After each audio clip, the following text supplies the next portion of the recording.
চট্টগ্রামে পাহাড় কেটে অবৈধভাবে ভবন নির্মাণের বিরুদ্ধে অভিযান শুরু করেছে চট্টগ্রাম উন্নয়ন কর্তৃপক্ষ সিডিএ। নগরীতে বহুতল ভবন নির্মাণের ক্ষেত্রে নজরদারি আরও কঠোর করার কথা জানিয়েছে সিডিএ চেয়ারম্যান। অন্যদিকে পাহাড়ের পাদদেশে নির্মিত ভবন থেকে ফ্ল্যাট কেনার ক্ষেত্রে বাড়তি সতর্কতা অবলম্বনের নির্দেশনাও দিয়েছে চট্টগ্রাম উন্নয়ন কর্তৃপক্ষ। চট্টগ্রাম থেকে তৌহিদুল আলমের রিপোর্ট, ছবি তুলেছেন বাসুদেব, জানাচ্ছেন সোহেল আহমদ। বন্দরনগরী চট্টগ্রামের ব্যস্ততম জামালখান এলাকায় টিনের বেড়া দিয়ে নির্বিঘ্নে পাহাড় কেটে বহুতল ভবন নির্মাণ করছিল একটি আবাসন প্রতিষ্ঠান।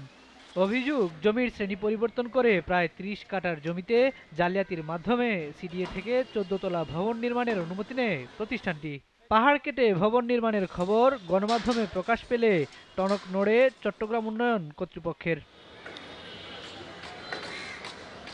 অবৈধভাবে ভবন নির্মাণের বিরুদ্ধে অভিযান চালানোর পাশাপাশি বহুতল ভবনের নকশা প্রণয়ন, জমির ছাড়পত্র প্রদান ও নির্মাণের ক্ষেত্রে নজরদারি বাড়ানো এবং সেক্ষেত্রে আইনেরও সংস্কার আনা প্রয়োজন বলে মনে করেন অভিযান পরিচালনাকারীরা। আমি 7 মাস ধরে চেষ্টা করেছি। 7 মাস ধরে কিন্তু এই ইনজেকশন থাকার কারণে আমরা এখানে আসতে পারি নাই। কিন্তু এই 7 মাসে কিন্তু ব্যাপক ক্ষতি হয়ে গেছে এখানে। কাজে আমাদের আইনি ব্যবস্থারও একটা সংস্কার আনতে হবে, যেন এই সমস্ত প্রতিষ্ঠানের কাজটা যেন কোনো একটা সময়ের জন্য বন্ধ করে না হয়।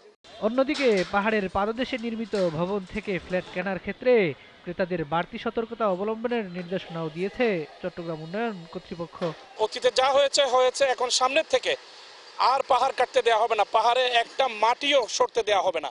এবং সিডিএর প্ল্যানের যারা এখানে ফ্ল্যাট বাড়ি কিনেন তাদের প্রতি অনুরোধ, চট্টগ্রামে যারা ফ্ল্যাট বাড়ি কিনেন, পাহাড় কাটা এই ফ্ল্যাট বাড়িগুলো আপনারা আল্লাহর ওয়াস্তে কিনবেন না এবং আপনারা এখনো সময় থাকতে টাকা ফেরত নিয়ে নেন, সরে যান। গত 4 দশক আগেও 200-র কাছাকাছি পাহাড় ছিল চট্টগ্রাম নগরীতে। ভূমিদস্যুদের ধাওয়ায় নগরীর আশপাশের পাহাড় এখন অনেকটাই বিলুপ্তির পথে। সোহেল আহমদ, জিটিভি নিউজ।